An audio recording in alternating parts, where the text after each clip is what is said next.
যে অবশ্যই যদি জুলাই সনদের আইনগত আমরা এবং ওই সংসদের মাধ্যমে আমরা কমিটেড ভাবে পাই, এখানে যদি বিচারিক প্রক্রিয়ার দৃশ্যমান আমরা একটা রায় এবং কার্যকারিতা দেখতে পাই, তাহলে ফেব্রুয়ারিতে নির্বাচন নিয়ে এনসিপির আলাদা করে কোনো আপত্তি নেই। কিন্তু যদি এমন হয় যে এই বিষয়গুলো অর্থাৎ জুলাই সনদের আইনগত ভিত্তি এবং বাস্তবায়নের প্রক্রিয়া, এরপরে হচ্ছে এই যে আমাদের বিচারিক যে প্রক্রিয়ার দৃশ্যমান অগ্রগতি, এই বিষয়গুলো যদি পিছিয়ে যায়, প্যারালালি এটা নির্বাচনের উপরও প্রভাব ফেলবে এবং নির্বাচনে পিছিয়ে যেতে পারে।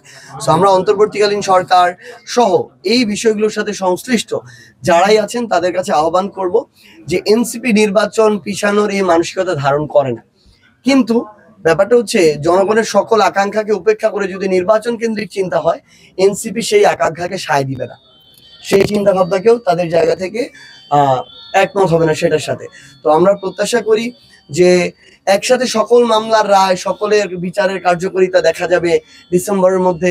এটা খুবই টাফ, কিন্তু যারা এই গণহত্যাগুলোর সাথে সম্পৃক্ত এই মানুষগুলো, শেখ হাসিনা থেকে শুরু করে কামাল আরাফাত থেকে শুরু করে যারা ছিল, এরকম 50-100 জনের যদি আমরা রায় এবং তার কার্যকারিতা দেখতে পাই, তাহলে আমরা মনে করব বা একটা বিশ্বাস তৈরি হবে যে পরবর্তী ধাপে এগুলো এগিয়ে যাবে।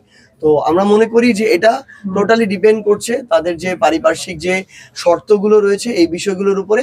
অন্তর্বর্তীকালীন সরকার যদি তাদের জায়গা থেকে একসাথে এটা ক্যারি করতে পারে, আমাদের এক্ষেত্রে কোনো আপত্তি থাকবে না।